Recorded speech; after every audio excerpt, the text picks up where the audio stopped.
Hello, everybody, and welcome to this webinar.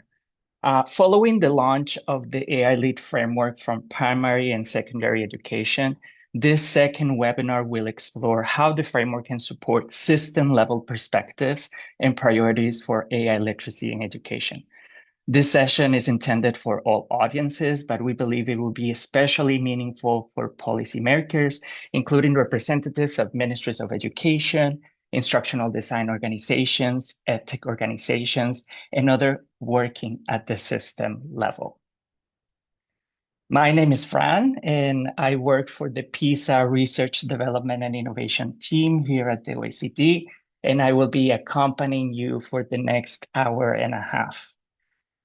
To give you a bit of an overview of what we have planned for you today, we will start shortly with some opening remarks from representatives of organizations involved in the framework development. Then we will give you a brief overview and showcase of the AI literacy framework. Afterwards, three of the experts that were key in the development of this framework will talk about their experience and their perspectives regarding the topic of today's event, followed by a panel discussion, a Q&A session that, as I remind you, we welcome your questions using the Q&A feature. And then we will end with some closing remarks from us here at the OECD. As I mentioned, the chat function is not available during the webinar. You're also not able to unmute and start the camera. However, we would still love to hear from you. So please use the Q&A feature to share any questions throughout the session, and we will hope to respond them towards the end. Now, to start off with the opening remarks, please help me welcome Simona Petkova. She's the team leader of AI in education in the unit of digital education, STEM, and AI literacy of the European Commission. Simona, please go ahead. Thank you very much, Fran, and good afternoon or good morning for wherever you're joining us for this really exciting webinar today. For me, as a representative of the European Commission, it's really a great pleasure to meet you. Our organization is one of the three that joined forces into actually working on this AI literacy framework together. And the objective has been very clear from the beginning to support education systems, educators, education and training stakeholders in addressing the AI transformation and actually equipping young people already from the school level of education with the skills and competences to not only be part of this transformation, but to really shape it and to understand it as well. And the common approaches to this is actually what really lies in this framework. And the gaps and the needs are very clear. Maybe just to highlight at European level, more than 60% of young people use generative AI, and this is twice as much as the general population, certainly more than the teachers, their teachers.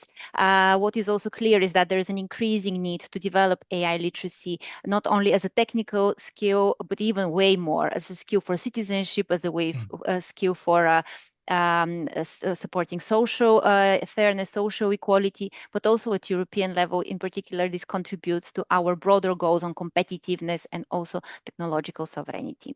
So what we're really aiming for here is to have a call for this common approach and to support education and training systems and including policymakers in making this a reality in education and training systems. And at European level, this work is very much contributing to our objectives of the Union of Skills. So access to education and better life and job perspectives for all. It is contributing to the goals of the Digital Education Action Plan. So our main strategy in the field of digital education and skills, and working on a framework and on AI literacy is also a call that comes directly from our member states in a 2030 Council recommendation on digital education and skills. So system level approach is a really key success factor for taking this further, and that is why we are paying so much attention with this session here. It's definitely something we are going to look into in our future policy initiatives at European level. We have an education package coming up later in the year, and obviously for us it's also crucial to support education systems in preparing for PISA 2029, but I will leave that to my colleagues from the OECD to elaborate on. So very warm welcome and a great pleasure to have you all this afternoon and looking forward to the discussions. Thank you very much, Fran. Back to you. Many thanks for joining us, Simona, and for your leadership in this project and for the exciting news that you're sharing with us. Uh, Now, I am pleased to welcome Mario Piacentini. He is a senior PISA analyst and he manages the PISA Research Development and Innovation team here at the OECD. Mario, please go ahead. Thank you, Fran, and very happy to see so many people joining us today for this second webinar. The system level reform and actions is at the core of our work at the OECD. We are very pleased to have concluded this first phase of the work on AI literacy together with the European Commission and with the support of CodeAI. With this framework, we have set up some expectations for what students should be learning in order to be prepared to live and contribute to society in this AI augmented world that we are living. We are going with at the OECD in PISA. We are developing, and Fran is leading the work on an assessment of PISA of media and AI literacy that will be implemented in 2029. So around 2030, we will have data that we will be able to tell across 90 plus countries how students are doing, whether they're able to do all the things that we define in the frameworks. But the reality is that we cannot wait until 2030. There is a big sense of urgency to do things right now to reform system, but to basically go to what like Simona was mentioning to meet these demands that comes from policymakers, come from the teachers, and from the students themselves to use AI better. So for this, we need reform, and reform is complicated in education. It's not as in other sector of the economy where it can be really top down. It needs to be concerted, and it takes like curriculum change, but so many more changes from teacher training to the use of time and many other things. So I'm not taking more time. The expert today will talk about all these difficulties and we'll try to learn also from what's happening around the world because we have some good sense of positive directions right here. So thanks and welcome to everybody. Thank you, Mario, for joining us and for all your work on this project and your leadership as well. Now, please help me welcome Anthony Owen, Head of Policy at CodeAI. Anthony has been alongside CodeAI colleagues instrumental in the development of this framework. So, Anthony, please go ahead. Thank you, Fran, and hopefully my audio is okay for everyone. I am actually calling in from our nation's capital today, traveling back home from a conference where Veronica and I were discussing AI literacy to a great room. I want to first thank the OECD and EC for trusting CodeAI with this project and tell them that it's been a pleasure working with them over the past couple years, me directly more over the past several months. But I know we've been working with them for over 2 years. I want to express our gratitude to the expert group members out there that lent their time, expertise, and knowledge that made this framework what it was. And then just all the people who have had a hand in it. I would be remiss if I didn't acknowledge my team, Veronica, Katie, Alec, and Marty, and all the ones that have taken an active role in producing this great product and the ancillary materials with it. And just, I want to express my gratitude for them. I continue to be amazed whenever I go out and we present on this at conferences. And I hear people and see people digging into it, including classroom practitioners, policymakers, and just the general interested members of public. It continues to fill a need that was out there. And again, I just want to thank everyone who had a hand in it. And thank you to the EC and OECD for their stewardship of this and leadership in this project. Thank you, Fran, and I hope you all enjoy the call and enjoy your day. Well, thank you, Anthony, Simona, and Mario for your words and for your opening remarks. Now we would like to know a little bit more about you, the audience. So you will soon see 2 questions on your screen, and we would really appreciate it if you could take a few seconds to respond. First question is, which best describes your role? So we would be interested in knowing what is your role. And the second question is, what are you most interested in learning about today? So please take a few seconds to respond to this poll, and then we will get to know a little bit more about who you are and what you're interested in knowing.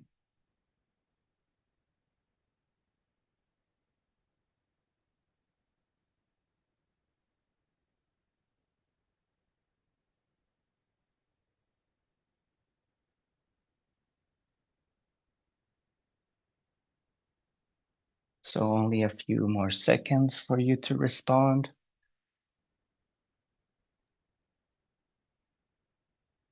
And then we will start to see the results.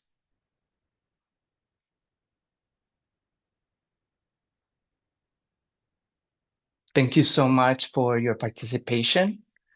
We know that we are at 60% participation.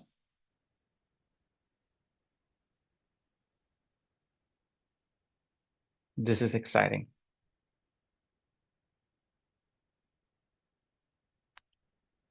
Perfect. So we have the results. So we know that most people seem to identify as other. I guess it would be interesting to understand what is this other. But then second option is professional learning provider. So we know that that's very meaningful. The AI literacy framework provides guidance on how to help professionals that help other professionals learn. Then a third option would be international organization or civil society representative, if I am not mistaken. For what brings you here, what are you most interested in learning about today? I believe first option would be first response, how the AILit framework can inform policy and strategy discussions, very, very important and very relevant for today's conversation, and what kinds of guidance or resources may help educators use the AI literacy framework. So in this regard, this is also the place for you to be. And we also have a first webinar, the recording that touches upon practical applications as well of the AI literacy framework. So thank you so much to everybody that participated. It's great to know that we're in the company of so many different stakeholders and that you're motivated to learn more about the framework. So now to help us understand more about the framework itself, please help me welcome Veronica Ellis. She's a senior content development and research manager at CodeAI. Please, Veronica, go ahead, and thank you so much for being here. Yeah, of course. Thanks for having me. And thank you all for joining us today for this webinar. I was just thinking that maybe some folks who responded to other are classroom teachers and educators themselves, in which case we're really excited to have you and we can share a little bit more about how you might be using the framework in your classroom with your students. All right, Fran, you can go to the next slide. So the AI literacy framework launched this June is actually the finalized version of a publication that we launched in May of 2025. You can go to the next slide, Fran. And from the start, this publication has been informed by a group of international experts whose work spans the intersections of education, learning sciences, and technology. And following the launch of the draft framework in May of 2025, we engaged with audiences and users around the world to learn what was compelling about the framework, what content and formatting features were appreciated by classroom teachers, policymakers, learning designers, and parents even, as well as how they might use it and what things we could improve upon for the sake of making the framework more durable, practical, and relevant. So throughout this period, we met with over 1,000 consultation participants. We received close to 900 survey responses and spoke with folks from over 100 countries around the world. You can go to the next slide, Fran. So our intended audiences for this framework are teachers and educators, so folks in classrooms deciding how they want to introduce the topic of AI and AI literacy to their students, education policymakers who are deciding different strategic initiatives and rolling out larger plans for introducing students to thinking about technology, as well as school and education system leaders who are bringing those policies to life. We also want to include learning designers and training providers who can use this publication to think about the experiences they're going to bring to practitioners. And this time is a little different from the draft framework, where we deliberately included parents, families, and caregivers in the framework as a target audience. This was something we learned in the consultation, and we agreed this conversation about AI use and building AI literacy extends beyond the classroom. And if we want to support our students holistically, we need to extend some of these conversations to the home and get parents and families on the same page as well. You can go to the next slide, Fran. Another big question we always get about the framework, it's usually the first question actually, is what about ethics? Where does ethics show up? So in many cases, you'll find ethics as a standalone discipline that might be cut or separated from what else is in the core of a publication. But in this case, we wanted to weave ethics throughout AI literacy because it is something that touches students before, during, and after they're even hands-on with AI. So we outline a few principles of ethics as a cross-cutting priority in the framework, and we delineate these things as learner agency, so giving learners the understanding and skills to choose when and how, or even not to use AI. We prioritize transparency and explainability, so knowing when or how AI is being used around you. We value personal privacy, so safeguarding students' data, as well as personally identifiable information. We want the environment to be part of considerations for AI use, so thinking about the environmental cost, weighing the benefits and risks of short-term AI use with maybe another choice that you could make in the moment. As well as ongoing inquiry into the benefits and harms of AI use. And this might include unintended consequences or unanticipated outcomes of using AI. And of course, to emphasize responsible use. So thinking about what is this going to mean for me? What is this going to mean for my community, for the people around me, or for the environment itself? So taking all of these factors into account, ethics is a key priority across the framework for determining whether AI really is the right tool for the task at hand. Fran, you can go to the next slide. So the framework is broken into 4 different domains. We introduced 19 competence statements, and these domains are characterized by the type of AI use that students might be engaging with. So we start with engage with AI, which is positioned as a foundational domain.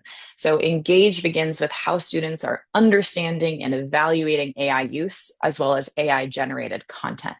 So you'll see the description here is learners recognize AI, evaluate outputs, and consider its role in daily life. From mastering the engage with AI domain, students move into creating with AI and managing AI.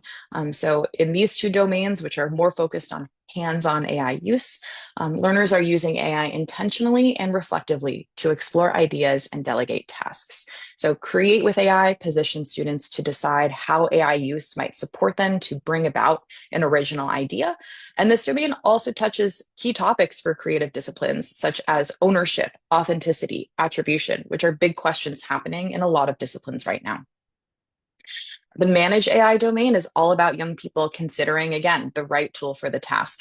So this includes knowing different types of AI, how they work, what AI can or cannot do, as well as a clear understanding of what you are trying to accomplish. So this domain covers things like augmentation, automation, delegating, and practices like monitoring and evaluating AI use throughout your problem-solving process. And finally, we end with Shape AI. This might sound familiar to folks like me at CodeAI, who've been working in the computer science field for quite some time. But the Shape AI domain relies on a set of more technical understandings that might be based in computer science or informatics practices. So learners apply their technical understanding to propose and improve AI systems that promote societal benefit. So this positions students to think about AI as human designed and human developed and deployed rather than magic or inevitable, and helps them think about being responsible creators themselves rather than just users. Fran, you can go to the next slide. So each of those 19 competence statements is based on a combination of knowledge, skills, and attitudes that you'll find in the framework. Our knowledge section identifies facts and concepts essential to understanding AI systems. This is almost like a condensed textbook. So it's a great place to start if you want to build your own understanding of AI before you introduce it to students. The skills section identifies human skills like collaboration, critical thinking, problem solving that folks have been working on with students for quite some time, but are repositioned for an AI infused world. So helping students develop responsible practices, maintaining their creative visions throughout interactions with AI. And finally, our attitudes introduce mindsets and dispositions that learners can adopt when using AI in familiar contexts, as well as navigating AI use and new ones. So you'll see here in this competence statement, we have choose an appropriate AI approach for a task by comparing how different AI systems operate and what they are best suited to do. You'll find that students are using their knowledge of how different AI systems operate, their problem solving by choosing the appropriate AI approach for a task, as well as perhaps some critical thinking and some self and social awareness.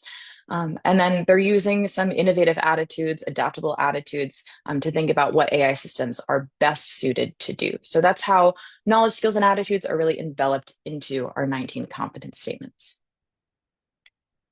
And as you read through the framework, you'll find this full breakdown. So for every competence statement, you'll see the specific knowledge statement that's affiliated with that competence, the skills and the attitudes as well. And then you'll see this chart that introduces progressions for how students might build up to each competence statement. This is the #1 asked for feature for the framework revisions from the review process in 2025. So these progression levels you'll see are basic, intermediate, and advanced. They're not tied to ages. They're not tied to grade levels. It's really your professional judgment about where your students are and how you might support your learners for their continued AI literacy development. And each of these progression statements, oh, sorry about that, is supported with an in the classroom example. So it gives a bite-sized, activity that you might want to introduce either unplugged or with hands-on technology features, such as playing AI or not. There's a great 4 corners exercise you can do with students about deciding when AI should be involved in a problem-solving process. So you'll see a bunch of these hands-on examples that teachers can weave in with what they're already doing in class. All right, now you can go to the next slide, Fran. So again, continuing, how might one use the AI literacy framework? And I'm sure this is of particular interest to practitioners who are thinking, this is great, but then what? So we include, as I've mentioned, those learner expectations and learning scenarios to give you just bite-sized ways to introduce that for young people. And then if you go to the AI Literacy Framework website, ailiteracyframework.org, you'll find an interactive framework. So you can use this web tool to filter based on your subject area, whether that's science, literacy, or mathematics, or some ethical priorities that you want to tackle with students like learner agency or privacy. You can filter for those things that you're looking for, and the framework will sort relevant competence statements and learning scenarios so that you have just a streamlined view of what you really want. This is a great tool if you don't feel like looking through a 64-page document, but really want a hands-on, use it tomorrow type of experience with students. And then finally, you'll find exemplars and teacher resources. You'll find some activities from CodeAI and the OECD that focus on ocean health, whether that's identifying data as trash or fish, and then parsing information about the environment. And I'll also add in, there's kind of an Easter egg resource that's a cross-subject guide. So if you're interested in your particular subject area, like mathematics, we've broken down a few key questions of math and then relevant competences and new learning scenarios as well. So all of those resources are available at ailiteracyframework.org. You can enter that into your navigation on your web browser or use that QR code to get you there directly. But thanks so much for joining us again. I hope that you enjoy using these features and digging into the framework, and I can't wait to see how you all tailor it to your setting. So with that, I'll hand it back over to Fran and the team to talk more about some of our key questions of implementation. Well, thank you, Veronica. As always, that was excellent overview. And as Veronica mentioned, if you're interested in knowing more about the AI literacy framework, its resources, and other details, please go to our website or scan the QR code. Many of us are interested in understanding straight from the experts involved in this project how the framework can support system-level perspectives and priorities for AI literacy in education. For this section, each one of our speakers will provide a short 6-minute presentation from their own work, and they will help us connect to the system-level use of the framework. So to start us off, I am pleased to introduce you to Romina Katia. She's a team leader and scientific researcher at the Joint Research Center of the European Commission, and she will be speaking about system-level perspectives and priorities. And with her wealth of experience in projects like DigCom, she will help us comprehend the importance of creating shared understandings across education systems. So, Romina, please go ahead. Thanks a lot, Fran. It is my pleasure to be here today to be part of this panel. It has been an honor to be part of the expert group working on the AILit framework, working with colleagues from the European Commission, OECD, CodeAI, and the other experts. I think we all agree it has been a learning experience for all of us. So if you can go to the next slide, please. So, okay, we can start why frameworks. Now, why are they important? So, for those who know us already at the Joint Research Center, we have developed various frameworks based on scientific research. The DigCom framework, the one framework that we have just updated at the end of 2025, DigCom 3.0, originated in 2013 as a response to the European Union's digital agenda for the need for a common language around digital competence. Because on the one hand, we have rapid development of digital technologies and artificial intelligence across society, and these are having big impact on our educational system and also on the labor market worldwide. And on the other hand, we have governments, policymaker, education and training institutions that feel a need to prepare citizens and learners for today's society. So exactly in the same way, the AI literacy framework emerged as a response to a global need to have a common conceptual understanding of what we mean by AI literacy for primary and secondary schooling. If we can go to the next slide, please. So as Veronica was explaining before, the AI literacy framework is based in a competency-based approach. So you have on the one hand the learning outcome or expectation and the progression levels, and as well then the competencies are described in terms of knowledge, skills, and attitudes. So basically what the framework is doing in essence is deconstructing what AI literacy means in terms of competency domains. We have those 4 domains that Veronica explained. Then those competency items, so deconstructed into competency items, and then you have the progression levels. This is a structured way for us to have a better understanding of how we can approach AI literacy, how we can teach it, how we can learn it, etc., etc.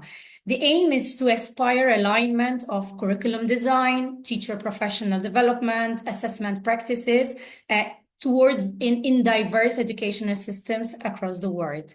On a practical level, as Veronica was explaining, because this framework goes even further to give this practical level of how you can adopt it within your own system, you have the learner expectations and the learning scenarios that are accompanying every different competency statement and illustrates they are very good illustrations of how teachers and educators might put the framework into practice. So we go to the next slides. So in the case of the AI literacy framework, it has been, in fact, a privilege to be working in this project because it is one of those frameworks that is based on a global cross-continent discussions and debates among different multidisciplinary experts That is what the framework is based on. So normally we are, for example, in the European Commission, we are developing European frameworks, which are very good for Europe, but this is even a global, at a more worldwide perspective of a global understanding of what we mean by AI literacy. The frameworks for, like, this is a little bit the backdrop now to what Veronica was presenting before, are developed on a combination of academic rigor. So you have extensive scientific research through literature review, looking at scientific evidence, but also a wide stakeholder consultation. And as Veronica explained, this framework was consulted with over 2,000 individuals and organizations that have contributed and improved the framework over the last year, and has made the framework better for everybody, because it has been, every time you consult with stakeholders, you also see what their needs are and how the framework can address those needs in different continents. So let's say in a summary, what the framework tries to do is tries to offer a shared terminology, so a common vocabulary that reduces ambiguity and supports communication among stakeholders. But at the same time, it's a structured framework, but gives also flexibility for adaptation. So it allows localization without sacrificing the core competencies, and enable the system to respond to contextual needs within every country or regions. And then as well, if you want to assess students, it gives you some level of assessment coherence. So as Mario was explaining before, this framework will be the basis of the PISA 2029 Media and Artificial Intelligence Literacy Assessment. But this also doesn't stop countries from also developing their own assessment at national or regional level. Thanks a lot. That's all from my side. So I give back the floor to Fran. Thank you. Thank you, Romina. I think we can all agree your ideas on shared terminology, flexible adaptation, and especially on a subject as quickly changing as this one resonate with a lot of our participants. So I am now pleased to introduce you to our second speaker at this event, Patty Ruiz. She is the Director of Learning Technology Research at Digital Promise, and her expertise and her framework were key in the development of the AI literacy framework. So she will talk about the type of support that educators and learning communities need to make AI literacy practical and inclusive. Please, Patty, go ahead. Thank you, Fran. And I completely agree with what Romina said earlier. It was a real pleasure to work with this team in the development of this framework.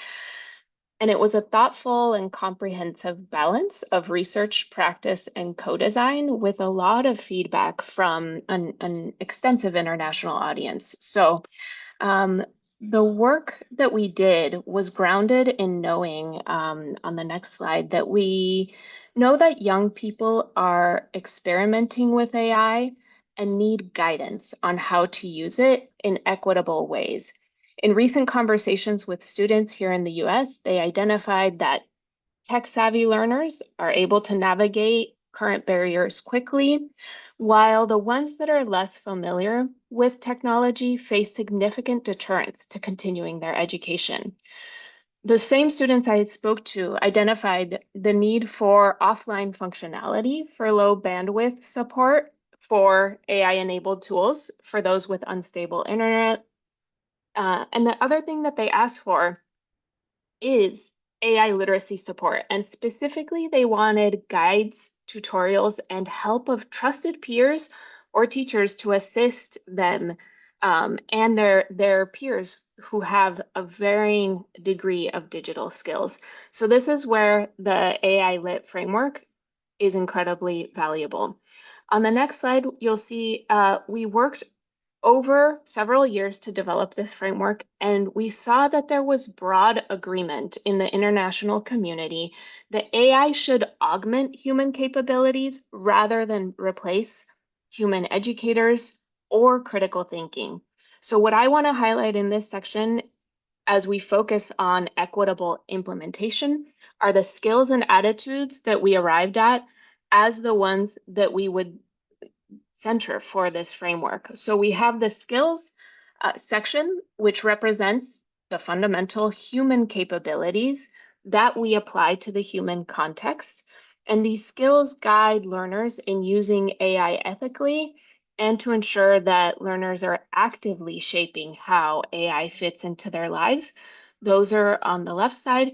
And then on the right side, you see the attitudes that reflect aspects of learners' mindsets and prepares them to approach AI with an awareness of its impact. So these are uniquely human skills, right? That learners may embody multiple of these attitudes at the same time or prioritize each differently based on the unique situation. On the next slide, we'll start to think about preparing and supporting teachers for this. So we know there's a capacity gap and that many teachers feel themselves that they lack the knowledge and skills to teach using AI. So what supports do educators and learning communities need to make AI literacy practical and inclusive while helping learners engage with AI in more thoughtful and responsible ways? That's what I'm going to try and address in the next few slides. Teachers need preparation programs that move beyond theory and give educators hands-on experiences. And this is both for pre-service preparation, but also for ongoing professional learning opportunities. For current educators who need sustained and differentiated AI literacy learning opportunities, because it's applied differently depending on the grade level or the content that is being taught. For these practitioners, the variety of use cases that we see in this AILit framework document, I encourage you to explore those. And also ones that will be developed based on this document can be integrated into teaching and learning in creative, supportive, and responsible ways. But these implementations also require thoughtful planning and ongoing reflection from all areas of the education ecosystem.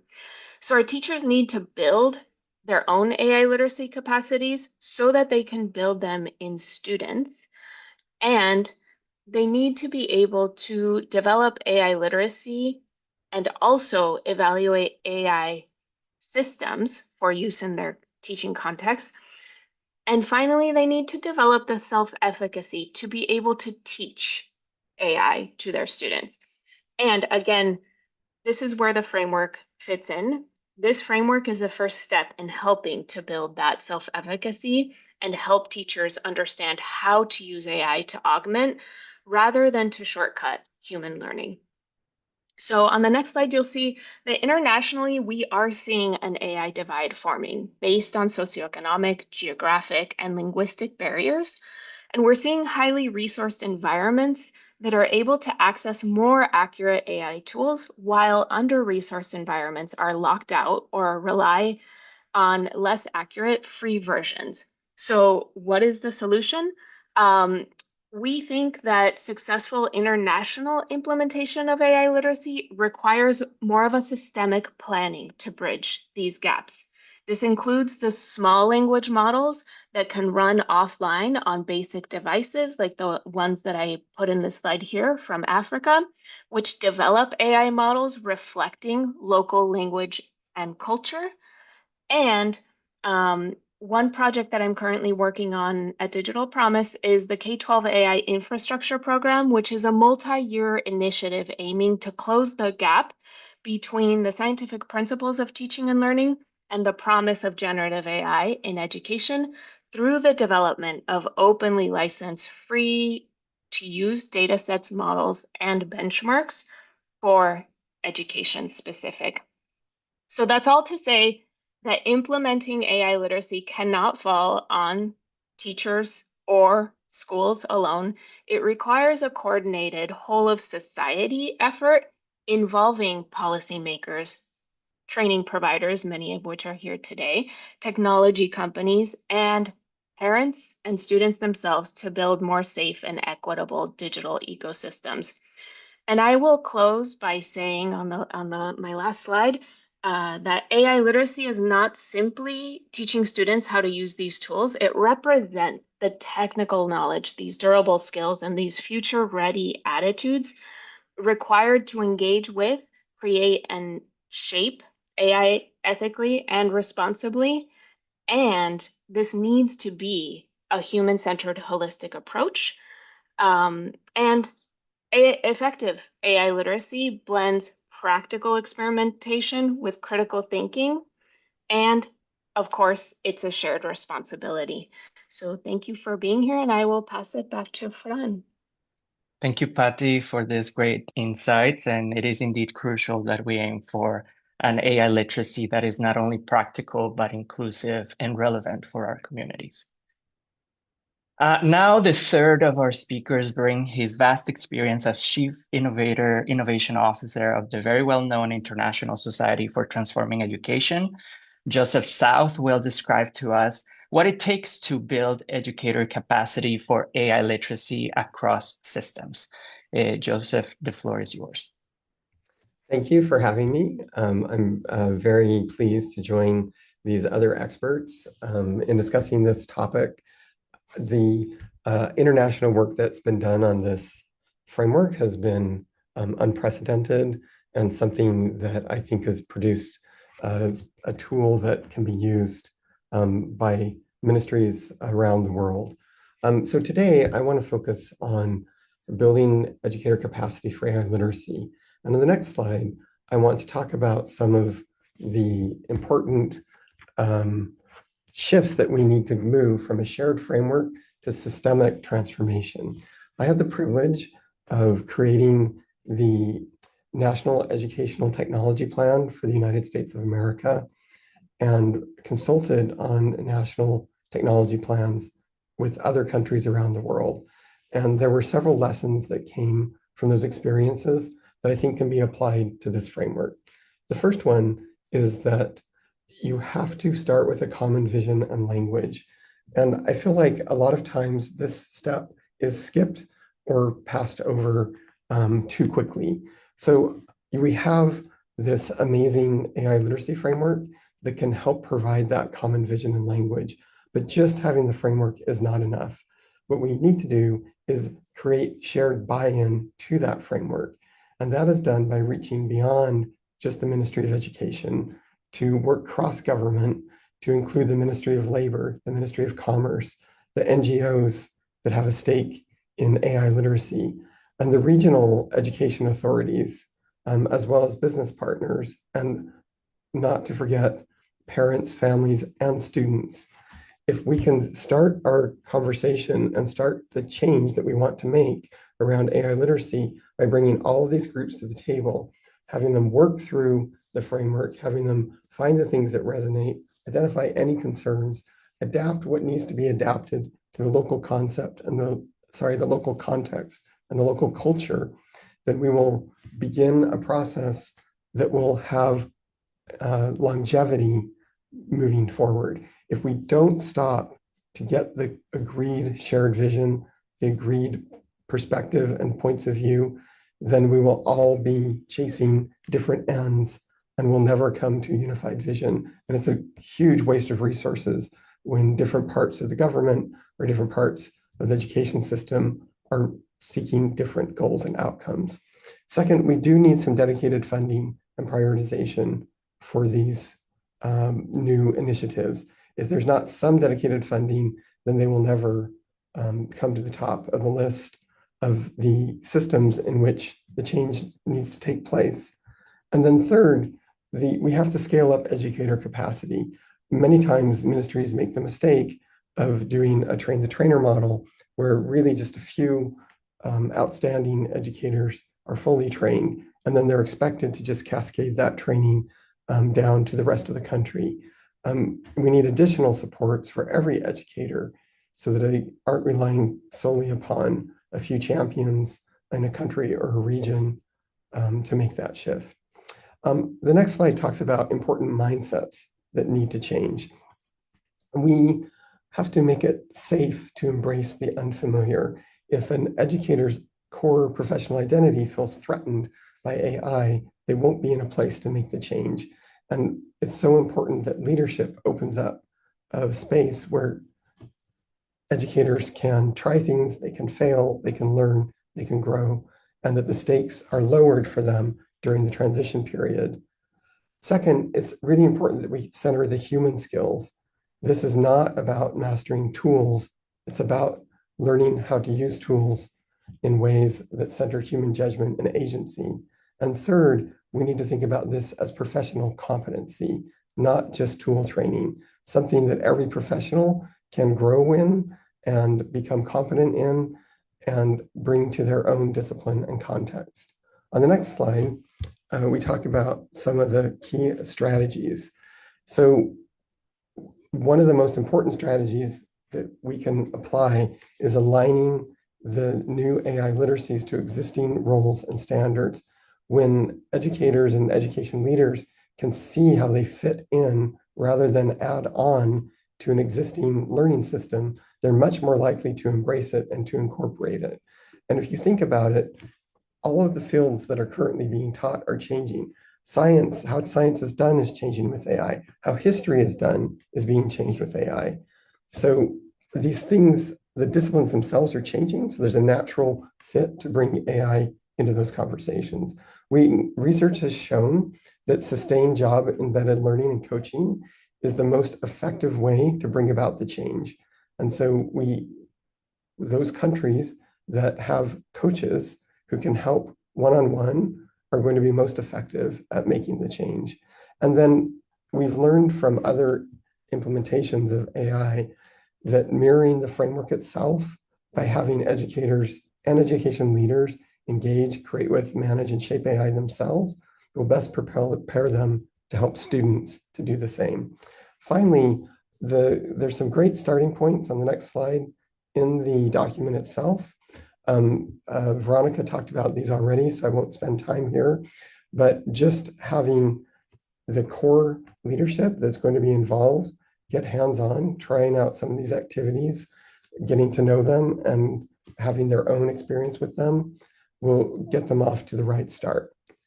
Thank you for your time, and I'm passing it back to Fran.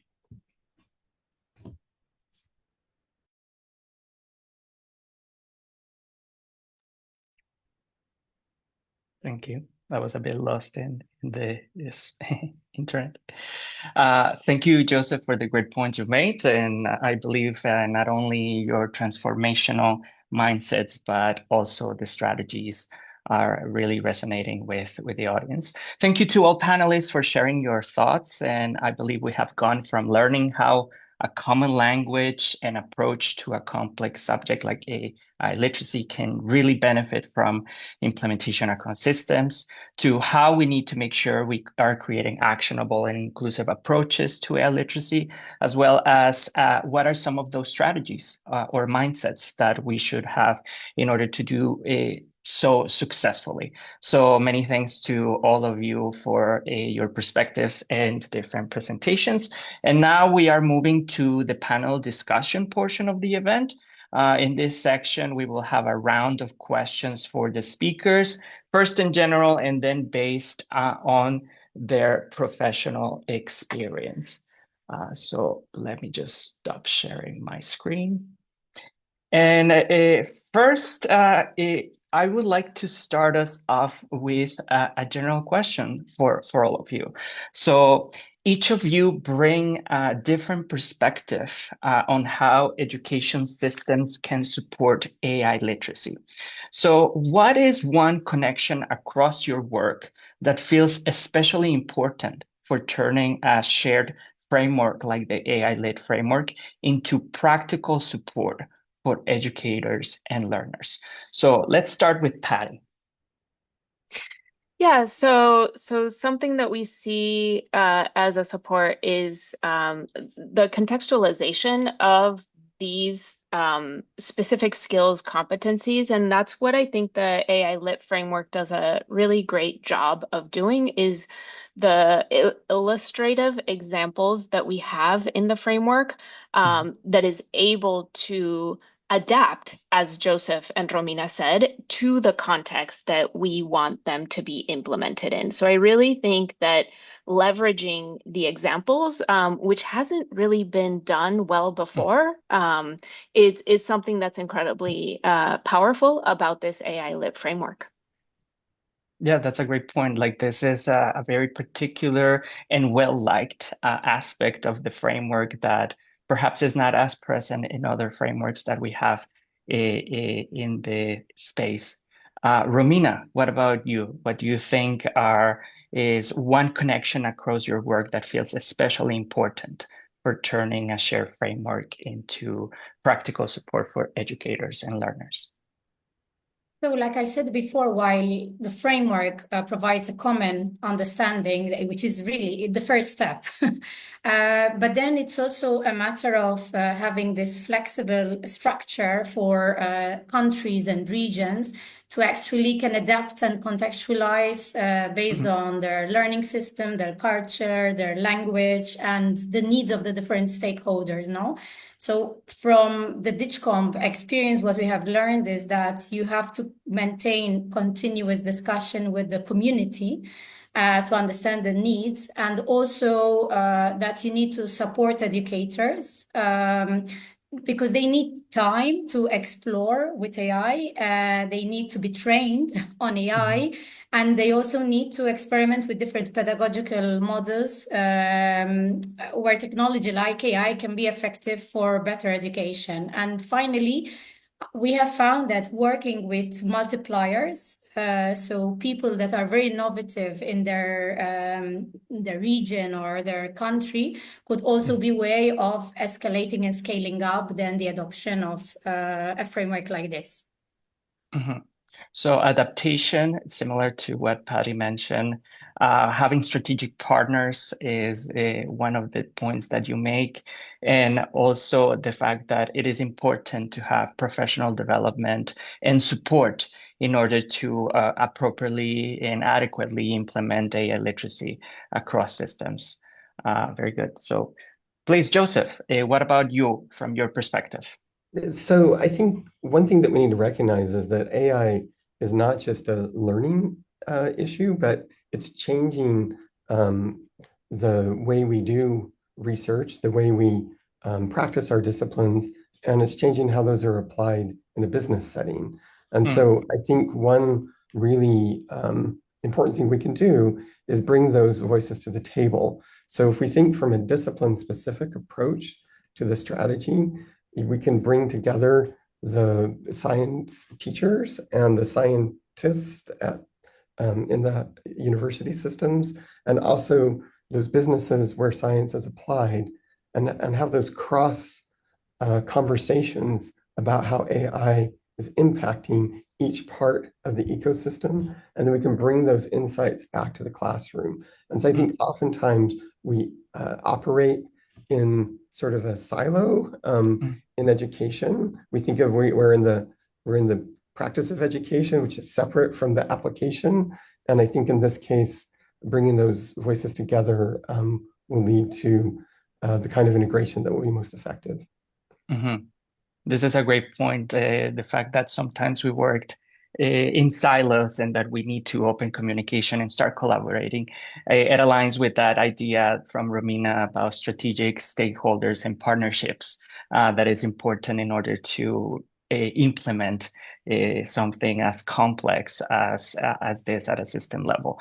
And I'm just going to mix a little bit the Q&A. We're not there at the Q&A, but then I see one question that is quite relevant to this points that you're making. So it says, any ideas on how to approach school principals, right? One of those very important stakeholders who just think AI is a bad thing and that no guidance is needed. So this one is very related to what you're saying. Either of you can take it away.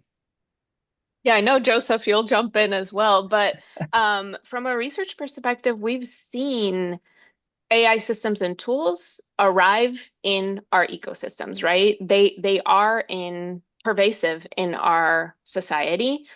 And as educators, we have a responsibility to help learners understand how to use these tools responsibly.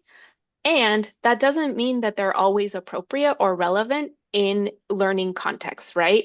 I think a very important part of this mix is part of what we include in the AI literacy framework, right? The ability to make responsible decisions and what Veronica was talking about earlier, responsibly decide and evaluate these AI systems and tools, and in particular, the outputs of these generative AI systems so that we can make the decisions of whether or not to use in our context. But that's all part of AI literacy, right? It's a broader question, not just focused on the tools that we're bringing into classrooms. From research, we know a lot about how people learn, how young people learn, how their brains are developing. And of course, that needs to be part of the decision-making process. And one very quick thing I would just add is at a deeper level, I believe we have a moral imperative to make the invisible influence of AI visible to the young people that are being influenced by AI. So if I was speaking to that principle, I would say you can't have students in your school not understand how AI is influencing their decisions every day. That is something that we as a society need to prepare them to understand. And in order to do that, of course, there's a digital citizenship aspect. They also need to understand how the tools work. So instead of having the tools act upon them, they can use the tools to do something good in the world. That's a great point. And in fact, we are interacting with AI systems, whether we like it or not. Even if we are walking down the street, we're very much interacting with AI systems in the city that most likely with the cameras and all of the other systems embedded. Romina, would you like to add to that discussion? Yeah, one point, perhaps when we were designing the selfie tool, which is to make the schools make a reflection at school level, we really wanted to make sure that the school leaders were involved in this process. It was not easy because we wanted students, teachers, and school leaders to make that reflection together.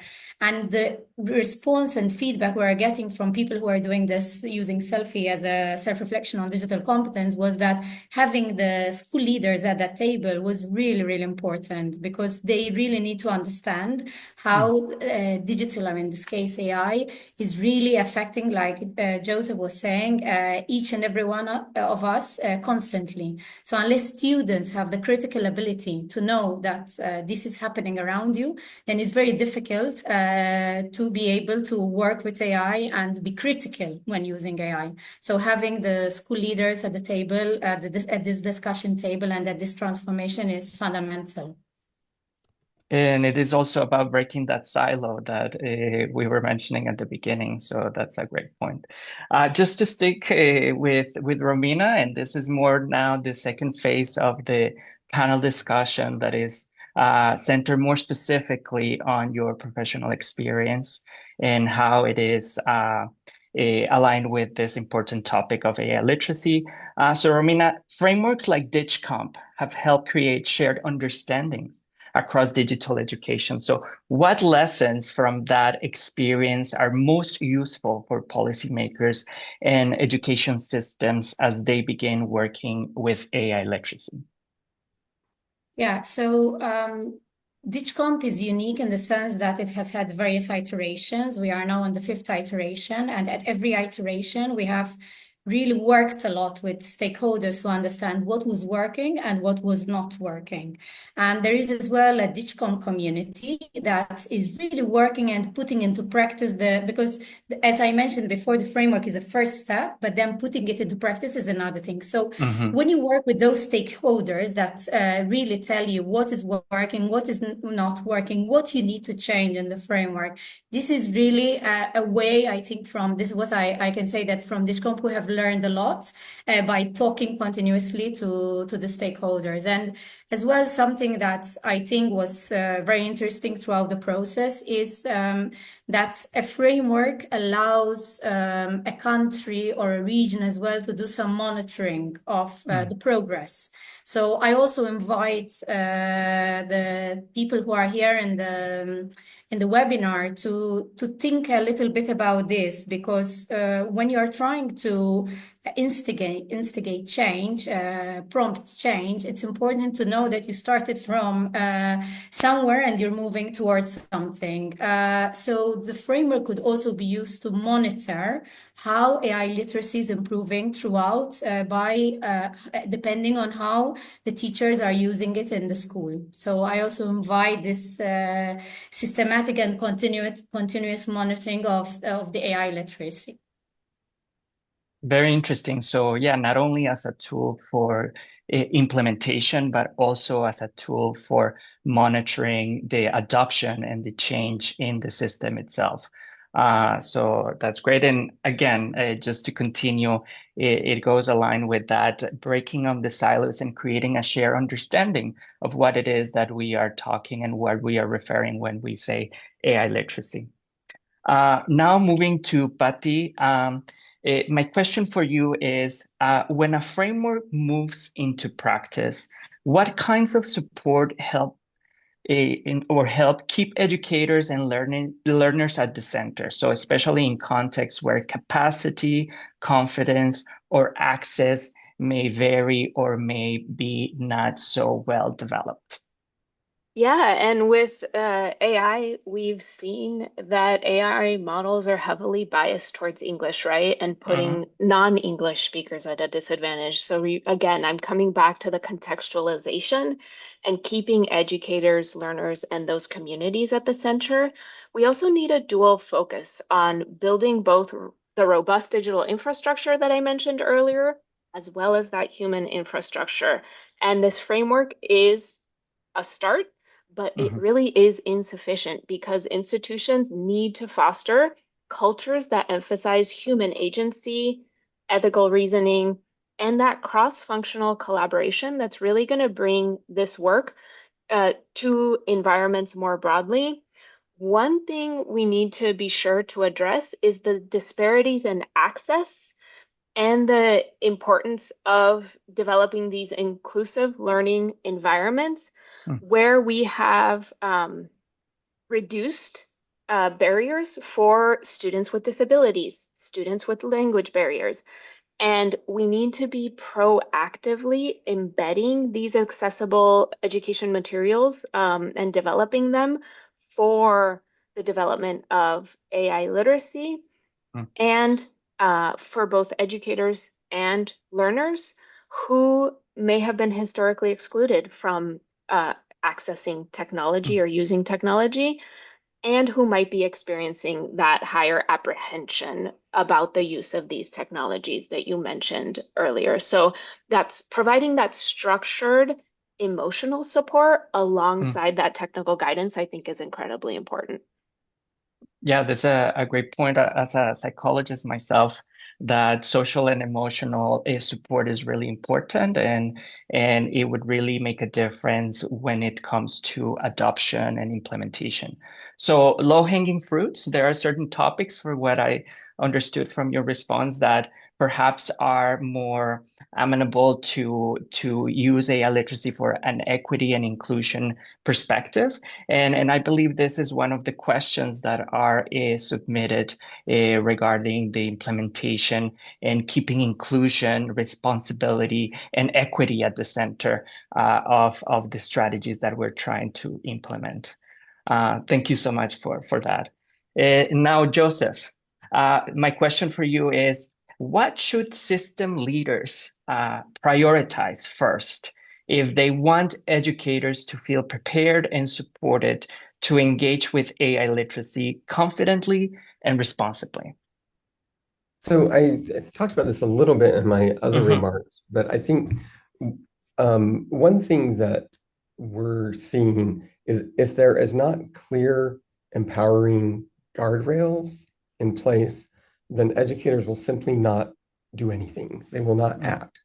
It's so new and it's so scary to them that unless they know they have permission to start using and teaching AI, Mm, then they will wait for that permission. And so if system leaders can get very clear about the policy, create a safe space for educators to start using AI, having them know exactly what is within those boundaries, then they're setting conditions for autonomy. Without that, there will just be a lot of waiting.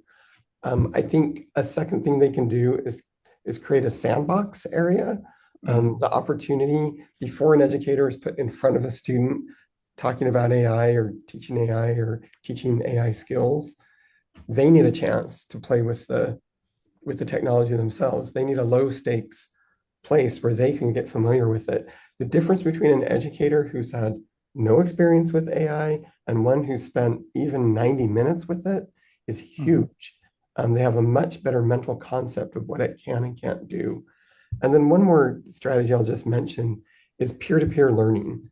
I think we are so used to top-down structures in our government and education structures, but there's so much that educators can learn from each other. And as you meet another educator who's a little further along the journey, and you find out that they've been able to push through the barriers and make progress and are feeling empowered, that then inspires you to push forward on your journey as well. A great point. And then in this context of communities of learning or peer-to-peer learning, what is your perspective? Does it have to be localized? Can it be something that happens over Teams or a Slack chat? Do you have any recommendations on how to potentially implement some of these peer-to-peer learning communities? Yeah, and so the answer is all of the above.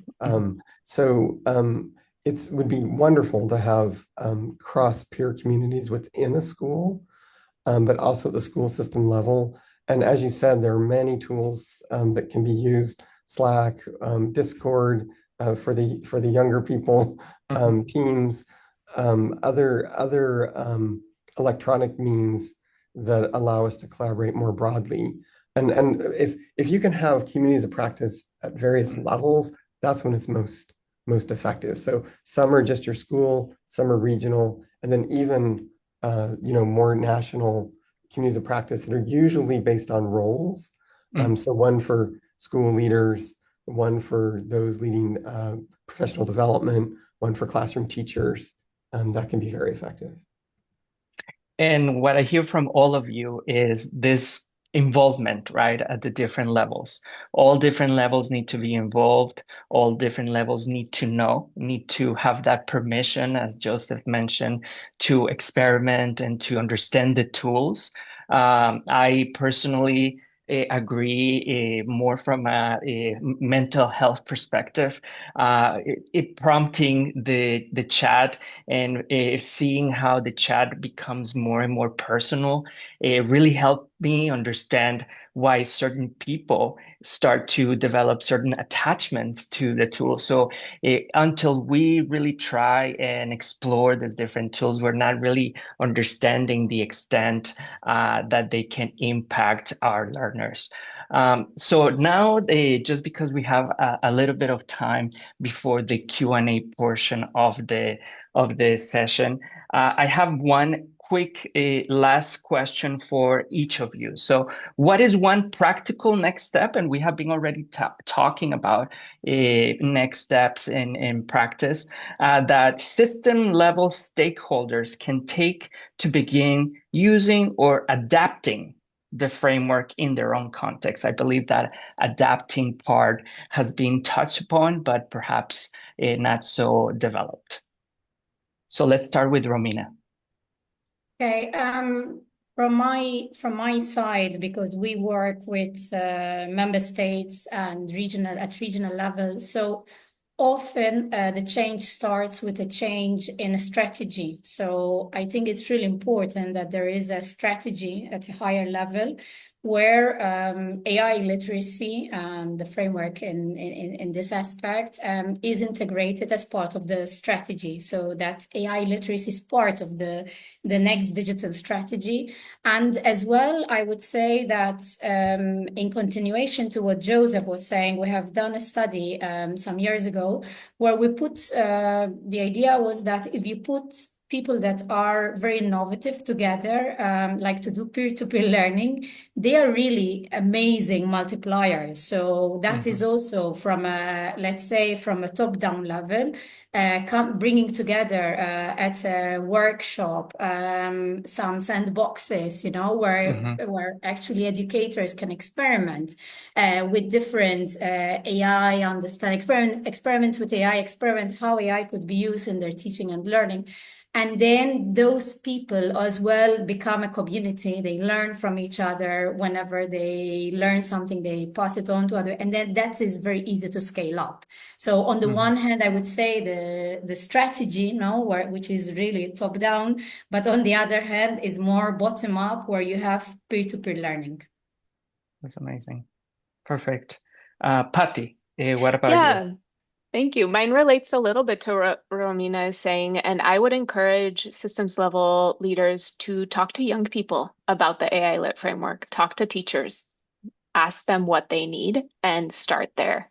Because as we've all said, we need to move beyond a one-size-fits-all approach and offer tiered AI training and supports. So talking to those young people about what they need and talking to your teachers about what they need specifically is a great first start. Okay, amazing. And this actually is one of the questions that we had in the Q&A. So you already tackled that one, how to not treat it as a one size fits all. So this is very important and very meaningful to appropriate and adequate implementation. And then Joseph, what about yourself? So one strategy that hasn't been mentioned yet that can be helpful is creating lighthouse schools. So it's very daunting to roll something out to the entire country, but if you choose a few schools and work intensely with them, then others can learn from them. But the mistake that we must not make is choosing the schools with the most resources to be the lighthouse schools. So you need to choose schools of every kind of school you have in your country, from the least resource, the most remote, to those in urban areas. And then those can then become something you can learn from. In the US, we have sort of a rule of thumb that if I can drive within an hour to a school that's doing it right, then I can change. And if I can't get to a place nearby who's doing it right, then I just don't know what it looks like. And so I think creating those exemplars can be an important place to start. Yeah, the concept of lighthouse exemplars, very, very interesting. And to highlight that comment you made to not risk choosing the schools that are the obvious schools to choose just because they have the resources, but in fact, choose different contexts that would help the system understand the different challenges and the different approaches to implementation that the different schools had. So very good point. Now we are going to go to the Q&A section, and we're excited to hear from our audience and what you're interested in knowing about and hearing from our experts. So as I mentioned, we have been already tackling some of the questions that have been posed using the Q&A feature. Just as a reminder to our audience, you still have time, of course, to answer type your question, and we would hope to provide answers not only via text, but also through the responses of our speakers. So one of the questions that was submitted is, how can we support educators with AI literacy without leaving each teacher of school to figure it out alone. So I think you have already provided a lot of guidance on this, but more about that. What if the system itself is not perhaps so cooperative in implementing, and the teacher wants to help the students learn? So how can we, in the framework, help teachers to implement without feeling that they're left out to do it on their own? Perhaps Patty, you can take it away due to your experience in this more practical and inclusive implementation. Yes. So what we see supports teachers in situations where they feel like they're the ones kind of leading the way is to connect, like Joseph said, using those communities that are available globally through Teach AI, for example, through ISTE, through Digital Promise, connecting with like-minded educators who are implementing well. And specifically connecting with folks who are in similar situations to you, right? Teaching similar grade levels, teaching similar subject areas, and being able to make those peer-to-peer connections so that you feel supported and so that you are able to support your students. And what we're finding is that by supporting those students, you're also supporting the broader community, right? And so that can go a long way in beginning to shift focus and really bring more of an awareness in the need to develop AI literacy more broadly in the community. Okay. Any other thoughts from the other? I don't want to.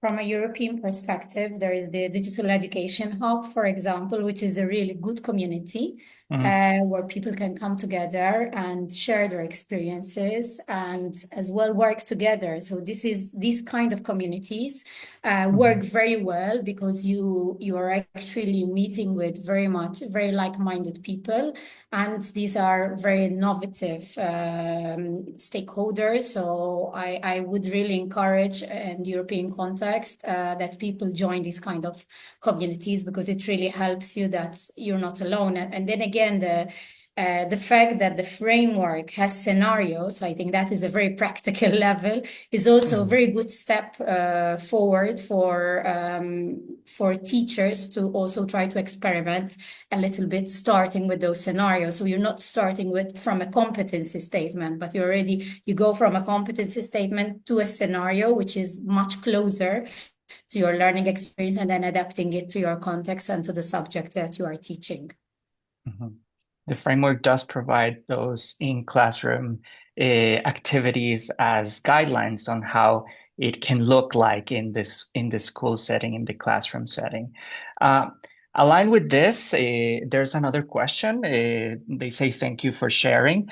Could you share what effective AI literacy training might look like for teachers who are skeptical or already stretched thin covering their school curricula?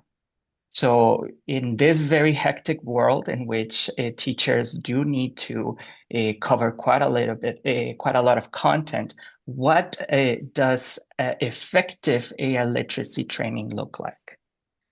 Joseph, perhaps. Yeah, so I think this gets back to the idea that it needs to be an asset to the educator, not a burden. And so a few things. One,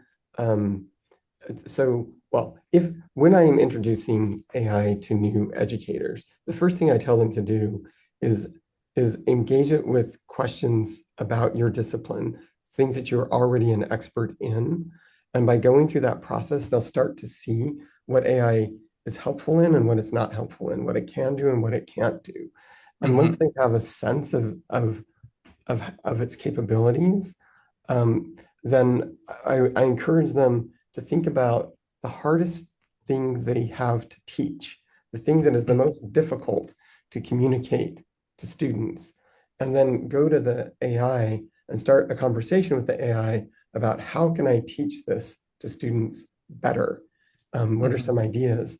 And so AI starts becoming an asset to them to help them with the most difficult parts of teaching and learning. And then once they have that idea and sense in their mind, then you can say, given my discipline, given my priorities, given the things that I care most deeply about, given the things that I think every student needs to know, how can AI support me? And so in each of those cases, it puts the it's finding the right entry point for the tool rather than changing everything that you're doing to accommodate the tool. Mm-hmm. And certainly, it's also empowering educators and teachers to take the tools into their own hands and really understand and tackle what is meaningful for their students in their own context.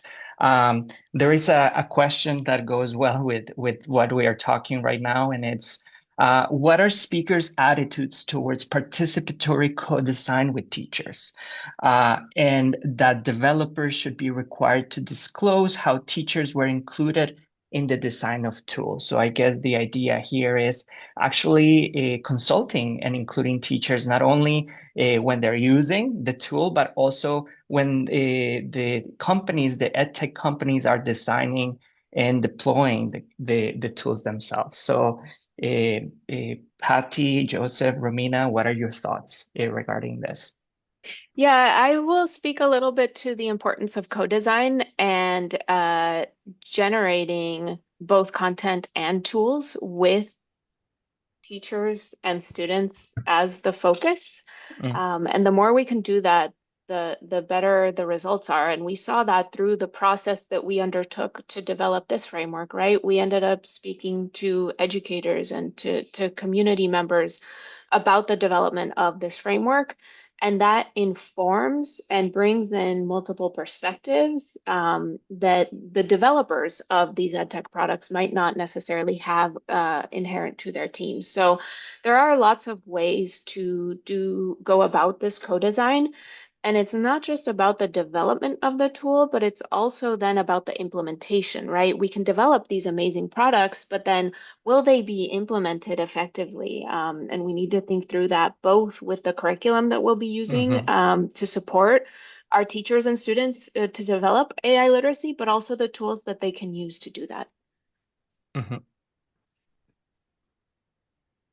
Any other comments? Perfect. Those are great points because indeed, like it is a tool that is going to impact learners' experiences. So the more we include the perspectives, not only of the learners themselves, but the people that are teaching those learners, we would have a more adequate tool and hopefully we move more into that direction.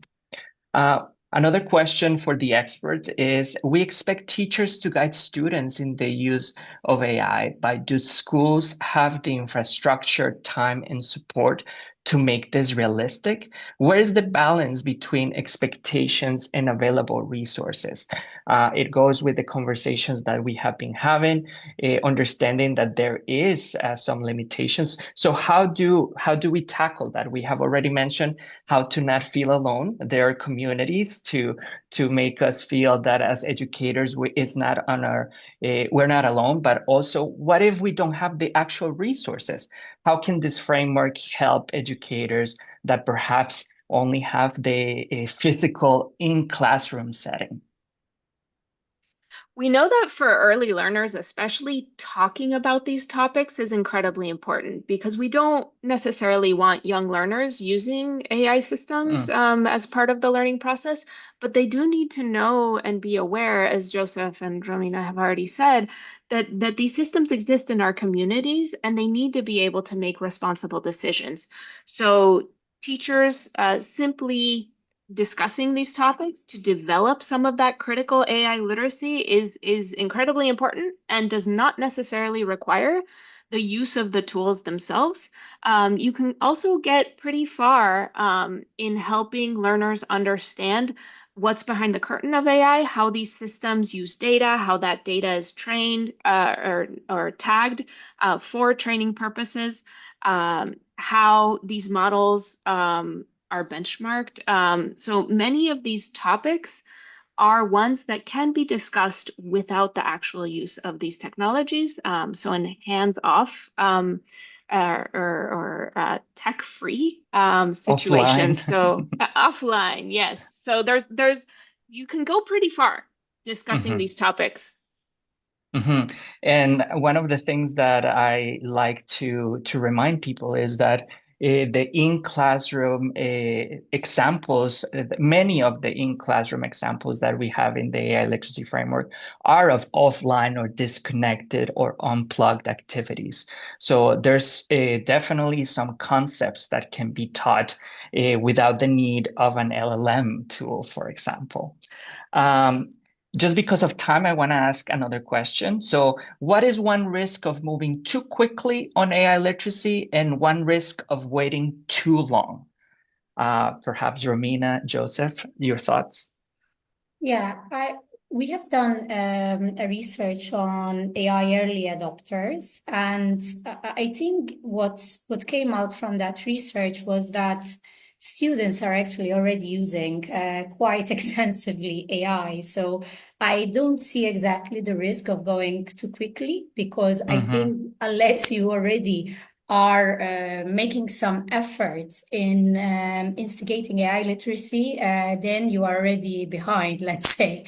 So because the use is there already by many students, even if the teacher is not aware, but they are using it in their leisure time, they're using it in their everyday life. So having this critical understanding of how to use AI, having what we were discussing before, having a discussion of what it means to have a human-centric approach to AI. I think this is so important for our society. So we cannot just expect that because a student is using AI, they know how to use AI. So I think there's a lot, as you were saying, Fran, there's a lot of unplugged activities, even if there is not so many resources, let's say, in the school that could be done, that actually can increase critical thinking, creativity, innovation with AI, and allowing the students as well to experiment in a controlled setting, let's say, with AI. So I don't think that going too far is really an issue. I think being slow is perhaps, at least that is my personal view.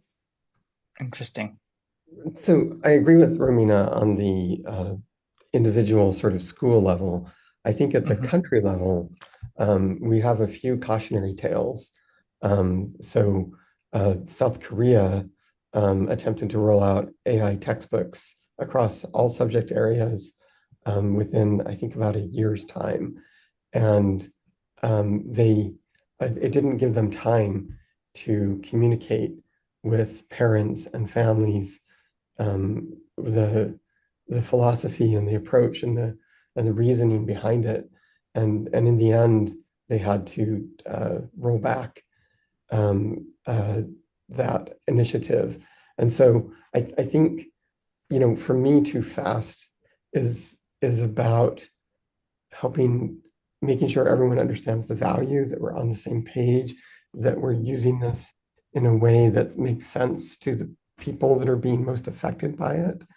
And it is worth spending some time doing that. Otherwise, you'll just get resistance and resistance and resistance. It'll just slow down everything. Going too slow, a quick comment on that. I was at a school and they were doing all the right things, getting input from parents and students. And at the end of a long day, a student raised their hand and said, I really appreciate all of you adults who want to do this right and set policies and roll this out slowly. But this is our future and we know we're going to have to use it. And so whatever you guys decide, great, we're going to be using it anyway. And I thought that was a great indicator that we can't go too slow, because the students are going to be using it regardless. They are going to be using it. This has been great. And again, we couldn't tackle all of the questions that were entered in the Q&A, but some of the questions were already addressed in your responses. So thank you so much to our three speakers for your input, for your experience, and thank you, the audience, for your questions. So without a doubt, we have learned that it takes a coordinated effort indeed to incorporate AI literacy at the system level. And we are thankful to the three of you for pointing us to the potential paths in which we could begin to tackle this challenge. So now I am just going to give the word to Mario Piacentini as well, Senior Analyst in charge of the PISA RDI team, to close this webinar. Thanks, Fran, and thanks a lot to Patty, Romina, and Joseph for this very, very interesting conversation. I think it's I saw that most people stayed online for all the 90 minutes. It means that yeah, the conversation was rich. I really appreciated the fact that it got very practical with a lot of good examples of things and low-hanging fruits that we could grab. I think it's hard to summarize everything that was said, but I think we reflected a lot on the need for policymakers, for decision makers to put in place a strategy, and it's not just about setting up in a paper things that they need to do, but it's also really very much about resourcing this strategy and making sure that there is also some kind of room for experimentation that progressively advance through evidence and through even like small scale pilots. We know that the challenges, and we saw in the question that the challenges are numerous, and these strategies need to comprehend many different elements. I wanted to reflect also on what we can do at the OECD, at the commissions, at our level to support these kind of things. We understand that at the core, at the start, it's really to facilitate a conversation and this mindset change that the experts today have been referring to. AI in education is an extremely divisive concept. We see a lot of enthusiastic people, but a lot of resistance. So we didn't speak a lot about parents. Joseph made a point about engaging all the actors in a conversation that helps us reach a balance. Beyond that general conversation, engagement, community sense of building, there is the question of technology and tool development. How do we endorse schools with tools that don't force them, that give them some sense of decisions without forcing governments into buying very expensive type of solutions, and also taking an eye on gaps in terms of AI access between advantaged and disadvantaged community. There is the curriculum questions that goes hand in hand with the professional development. How do we make space? What is the way we can connect AI literacy to the different subject, and how we can make sure that teachers see the AI for what it is, as a tool. How they find the right entry point for continuing to do their job, not changing everything, but just trying to do their job better. And there is the assessment angle that we try to tackle in PISA. All these things need to be happening together. We hope that this work has been providing a good entry point. We really look forward to receiving more feedback from all of you on how we can be effective in doing our job and support decision maker and education stakeholders in this complex journey. Thank you very much.